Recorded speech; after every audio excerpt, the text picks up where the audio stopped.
Purchasing a house is a huge commitment. There's a lot of factors that go into the process of actually finding a new home. And now that you've selected a house in Tucson with the must-haves and maybe the might-haves, some of the compromises that you've made, but the question then becomes, how do you know if you've made the right choice? Hi, my name's Carl Krenzel. I'm a broker over here at Carl Buys Houses. Today I'd like to talk with you about 5 signs that you're living in the wrong house here in Tucson. The first sign you need to understand is certainly buyer's remorse. When you pull it into the driveway, do you have a tiny sinking feeling that you wish you just didn't buy this house? Did you have a high pressure deadline when you made this decision? Did you really do enough shopping to make sure you saw all the possibilities? Did you go out and explore all the different areas that maybe were possible for you and keep an open mind? Or did you just really look in that one little location that you had to be in? Do you find that the house itself is just a little too small to be functional for you? Or do you think, why do I have so much space? Well, these are all signs that you've got buyer's remorse.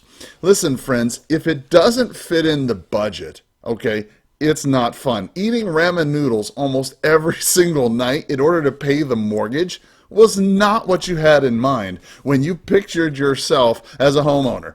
Listen, is the house more of a fixer-upper than you realized? Did you end up putting a lot more money into the property, into the house repairs than you originally planned on? Maybe this house doesn't have enough entertainment or savings areas for yourself, right? Perhaps your homeowner's insurance is a little bit more expensive than you'd planned. These are all signs that the house itself, it just doesn't fit your budget, and you're probably living in the wrong house. Next, neighborhood issues. Oh boy, I'll tell you, I've heard a ton of these. Maybe the house does fit your budget, but what about the neighborhood itself? Are you able to hear, right, the television over the neighbors blaring music? Is there a lot of traffic going by your house every single day more than you realized? Does the train wake you up every day too early in the morning? Do you find yourself shopping in stores that you don't like because your favorite chain is just now too far away? Listen, these are all signs that your neighborhood might be an issue and that you might be living in the wrong house.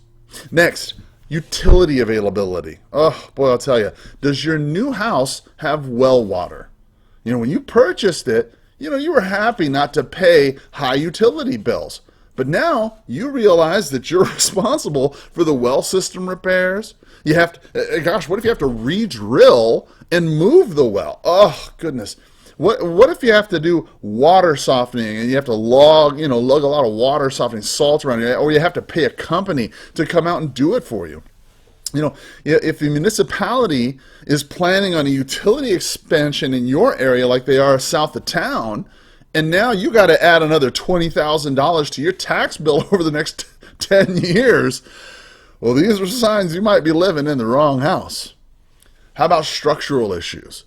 Boy, I'll tell you, if you're living in your house, perhaps you're totally fine living in the house that you can afford, and you know what, you love your neighbors, you love your neighborhood, you have no pending streets or utilities coming in, but boy, you just noticed this floor crack coming in along the floorboard by the front door, and maybe you don't really think much about it. Maybe you stick a little, a little caulk in there or whatever, and then a few months later, it's a little bigger and a little bigger. Pretty soon, the question is your foundation sinking?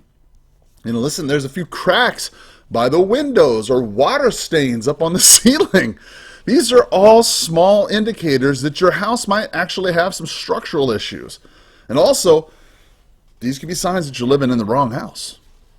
Listen, Tucson and Arizona in general, okay, they have plenty of cash buyers for your house of any shape. These buyers are a great option to get out of the wrong house as soon as possible.